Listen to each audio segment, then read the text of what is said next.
Halo, masih di channel QWERTY Komputer dan gue masih akan membahas gaming mouse low budget di range harga 200 sampai 250 ribu. Dan video kali ini gue akan membahas NYK Nemesis Ursa. Seperti apa spesifikasi, fitur-fitur, dan kelebihan kekurangan dari mouse ini. Jangan dulu skip videonya, tonton terus video ini dari awal sampai habis. Dan buat teman-teman yang belum subscribe channel ini, minta tolong untuk di-subscribe biar saya bisa lebih semangat juga. Dan sebelum kita lanjut ke pembahasannya, kita intro dulu.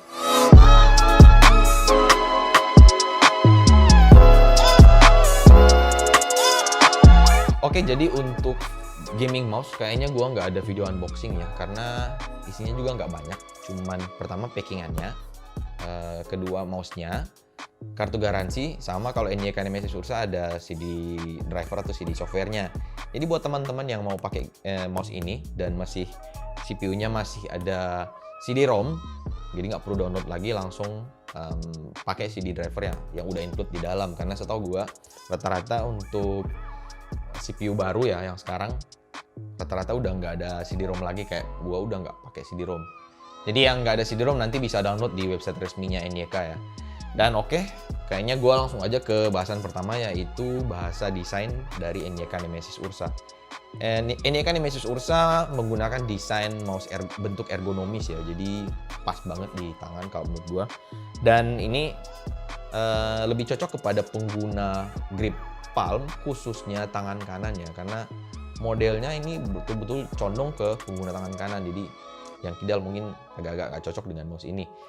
Kemudian ada bagian belakang bawah, ini ada list LED, tapi gue nggak bisa bilang ini RGB ya. Dan ada logo Nemesis juga di bagian punggung belakang mouse-nya yang sudah kena iluminasi atau udah kena lampu dari LED-nya.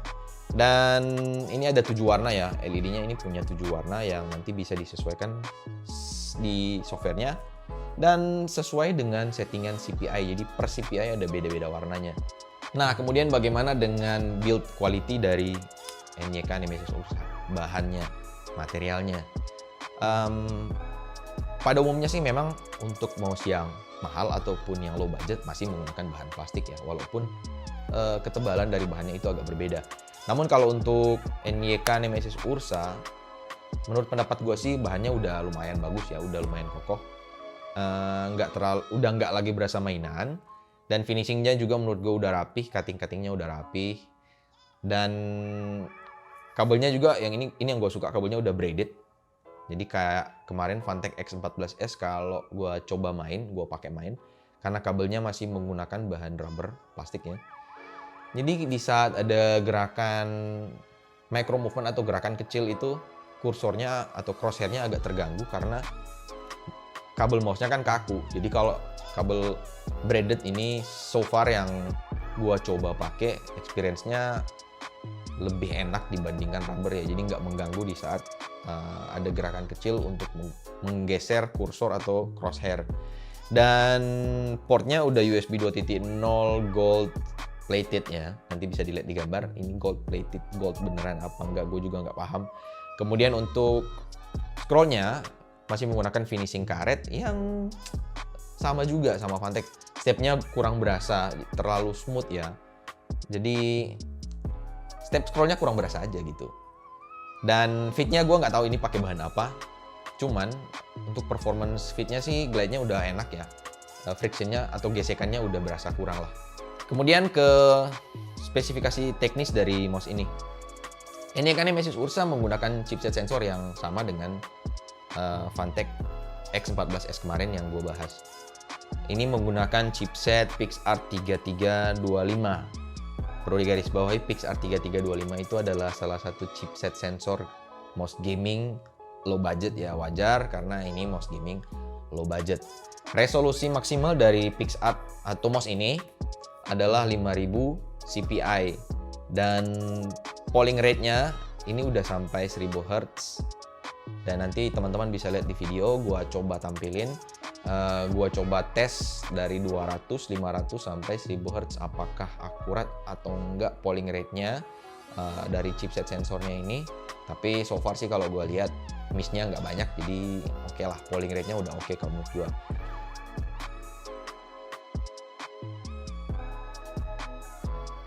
Dan switch-nya menggunakan switch Omron yang tahan 20 juta klik. Ada 6 tombol di sini, klik kiri, klik kanan, middle klik, sama forward, backward, dan satu CPI changer ya, atau tombol untuk mengganti resolusi yang ada di tengah sini. Kemudian nggak ada lampu RGB, jadi buat teman-teman yang suka sama lampu RGB, ini nggak ada lampu RGB-nya, cuman 7 warna LED. Kemudian udah support software juga, jadi teman-teman bisa atur makronya. Tombol-tombolnya bisa disesuaikan dengan fungsi dan keinginan teman-teman sendiri. Softwarenya juga berguna untuk mengatur polling rate, warna lampu dari LED-nya untuk per CPI-nya. Dan untuk chipsetnya sendiri, ada yang mau gua tambahin. PixArt 3325 ini kan adalah chipset optikal ya, jadi ini nggak bisa digunakan di kaca ya, karena ini bukan laser. Jadi sebaiknya digunakan di permukaan yang benar-benar solid dan nggak ada pantulannya. Lebih bagus lagi kalau pakai mousepad sih sebenarnya. Dan kemampuannya cuman sampai di 5000 CPI ya, yang menurut gua bagus karena Nemesis juga membatasi untuk maksimal CPI-nya di 5000 pada softwarenya, beda dengan Phantek.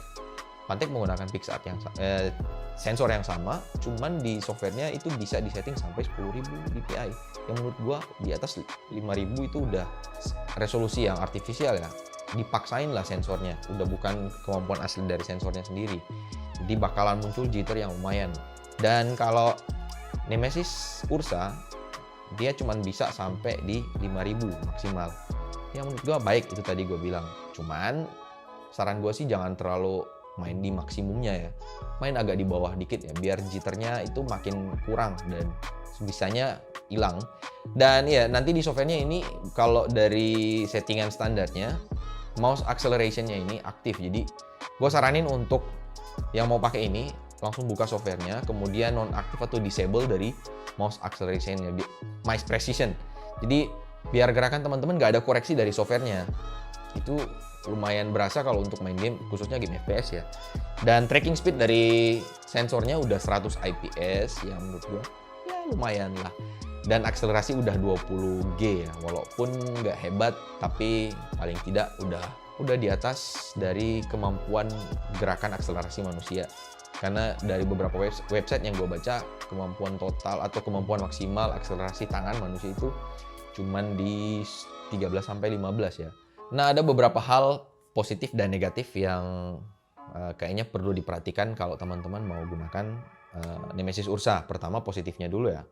Akurasinya menurut gue udah cukup bagus, itu pertama. Ya, selama teman-teman setting CPI-nya nggak terlalu tinggi atau nggak maksimal ya. Kemudian beratnya juga menurut gue udah pas di tangan. Sayangnya gue nggak punya timbangan digital di sini, jadi gue nggak bisa nunjukin berapa berat dari Nemesis Ursa. Cuman kalau untuk gue pribadi ini udah enak lah, beratnya udah pas buat gue. Kemudian cocok untuk pengguna tangan kanan, yang mana kebanyakan gamer itu tangan kanan, walaupun ada juga tangan kiri. Jadi untuk pengguna tangan kiri nggak cocok pakai ini. Kemudian glide-nya juga udah enak, gesekannya kurang. Kemudian kabelnya udah braided, jadi nggak ada hambatan di saat untuk menggeser mouse dengan pelan. Kemudian ada software customization juga yang bisa disesuaikan sesuai dengan keinginan teman-teman. Hal negatifnya adalah itu tadi, pertama, nggak ada RGB light. Jadi buat teman-teman yang senang dengan RGB light, ini nggak cocok. Ini LED-nya, ini bukan RGB ya. Jadi warna dari LED-nya menyesuaikan dengan warna settingan CPI yang digunakan saat itu. Nanti di softwarenya teman-teman bisa lihat settingan CPI yang pertama mau pakai warna apa, yang kedua mau pakai warna apa. Jadi dia nggak ada efek running light atau semacamnya. Dia cuma bisa satu warna, kemudian dikasih efek breathing atau flicker kayak gitulah, tapi nggak ada RGB ganti aura gitu nggak ada. Kemudian feel scrollnya juga itu tadi terlalu smooth dan kurang berasa stepnya.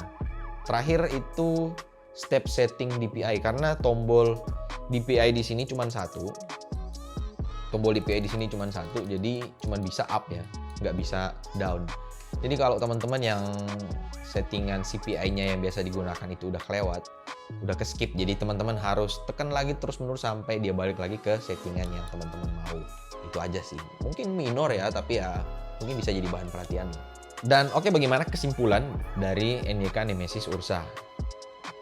Harga yang dipatok oleh NYK Nemesis Ursa di official store-nya di marketplace ini 230.000 berdasarkan spesifikasi teknis, kelebihan, kekurangan yang tadi gua kasih.